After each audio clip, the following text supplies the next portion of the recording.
My name's Farmer Tom Lauerman. I'm originally from San Diego. I've been in the medical cannabis space for the last 30 years, at the beginnings of Proposition 215. And we had a collective garden down there. Got rated in 1999 for 448 plants, and that kind of sent me off into my activism for cannabis. Since then, right here at this table, we educated the federal government. Right here on this table, we rolled joints in front of the federal government, did dabs in front of the federal government. Right here where we're sitting today.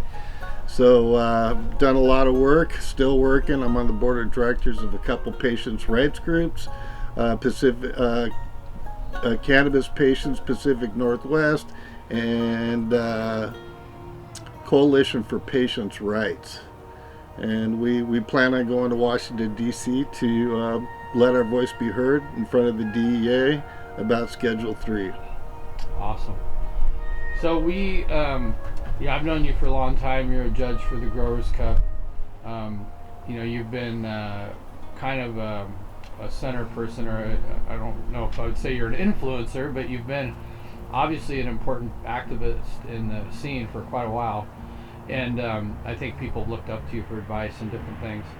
As far as the word legacy, one of the things we're doing is just talking to people like you that have been in this industry for so long. And as far as the word legacy, what does that really mean to you? It means decades of, showing up every day, letting your voice be heard, working with state legislators, working with local governments. For me, it's been working with the federal government. It means leaving a good vibe for everybody in the future, and kind of being an inspiration for the next generation of advocates. That's awesome. Now, the next letter is E in legacy, and we wanted to really associate that with ethics. How important is ethics in the production of cannabis, and what does that mean to you as far as a relationship? Well, ethics to me means, as far as cannabis growing, you want to go clean, organic. That's the way I've always done it. It's just, I just grow for me and my family here. So keeping the product really clean. As far as ethics go, really all you have is your name. The industry's been filled with charlatans over the years. It really saddens me to see so many people getting taken out, losing everything, throwing everything in. And ethics are a huge part of it. So all we really have at the end of the day is the good works that we did and your name and reputation. Very true. Now, G is for growth. How has cannabis affected your personal growth as far as you, Tom? Oh, it's affected me in a lot of good ways. It's really woken me up to who people really are and what you see out there. It's helped me grow in many different ways. My lifestyle here on the farm is we follow the sun. I've grown in many different ways as a person. You really get to see who everybody is and see how people operate. It's helped me spirituality in many different ways. Here on the farm, we follow the sun. So we don't do any light dep or green or indoor here. It's all following the sun. And it's helped me grow in a lot of different ways, keeping in tune with the earth, staying really grounded, not getting too hyped up about anything. In my older years now, it's just really settled me into enjoying the rest of my life. Love it. Now, A is for accomplishments. What are you most proud of as far as your accomplishment? Well, as far as my accomplishments go, I've kind of first started off with our raid in San Diego and being told I could leave, but hanging out for the 20 other patients and going to jail. That was my first accomplishment, in the cannabis space, and that kind of slung me into being an advocate for the plant. We helped change the laws here in Washington State as far as concentrates go. I got to educate the legislator to make right decisions to sell concentrates instead of being in edibles. We've also worked with the federal government here. My SOPs are the foundation for all workplace health and safety standards. I was the first to educate any federal agencies on cannabis production and processing here. We did the first scientific study funded by the federal government here, right here on our farm. And yeah, just I have a lot of accomplishments. We taught classes here at Clark Community College. I've been featured on NBC, Nightly News, Squawk Box, Business News Weekly, 50 other publications. I just try to be a good face for cannabis, and just put a good light on cannabis and normalizing the plant. Love it. And then as far as C is for cannabis community, you're kind of in a unique position because you live in Vancouver, Washington, which is just over the bridge from Portland. So, and I see you engaged with both communities. What does cannabis community mean to you as far as both in Oregon and Washington? Community's been a huge part of everything. You gotta get out. You gotta show up to blow up. So my whole deal for many years was being at all the events, just putting on a good face and being who I am. Community is huge. I have community in Washington, and I've got a huge community in Oregon, and I even still have community down there in San Diego from where I am. And community is everything. With community, we can join together. Like we have Schedule 3 coming up, and I've kind of been pulling together all the OGs and see what we can do to encourage the next generation to follow on our footsteps and do the work. The fight isn't over. With Schedule 3, it could change everything.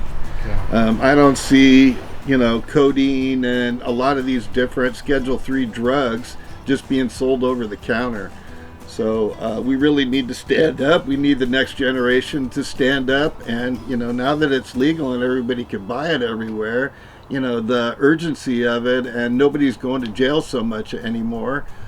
The urgency's not there, so people aren't stepping up. And generally, it takes something like me, what happened to me in San Diego, getting arrested to activate me to get out there and fight.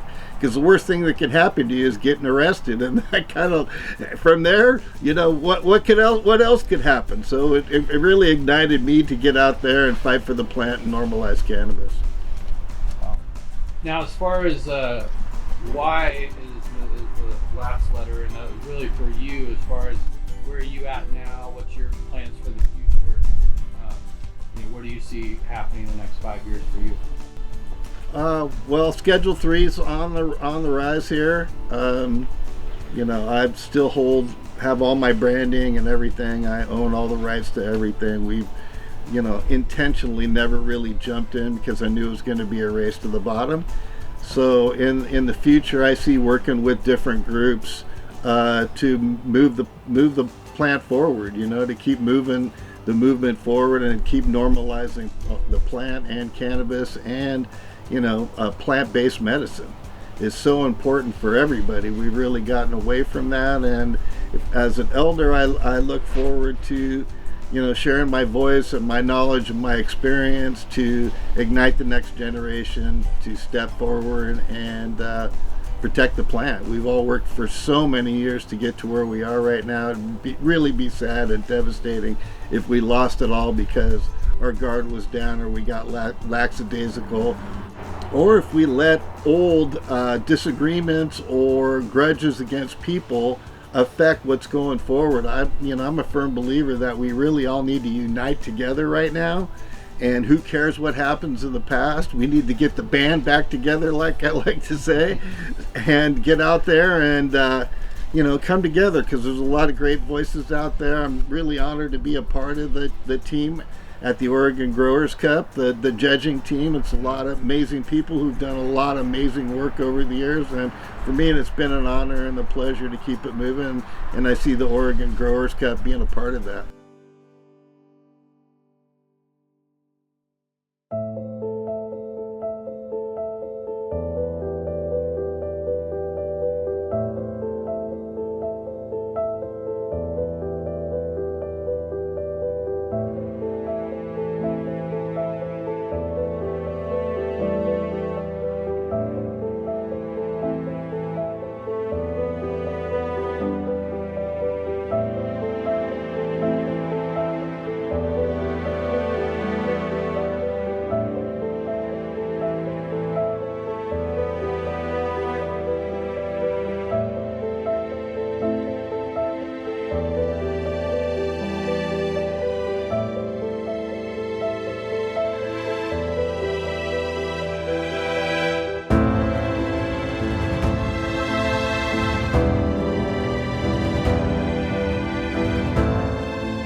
Welcome to Rebel Roots Farms in Rogue River, Oregon.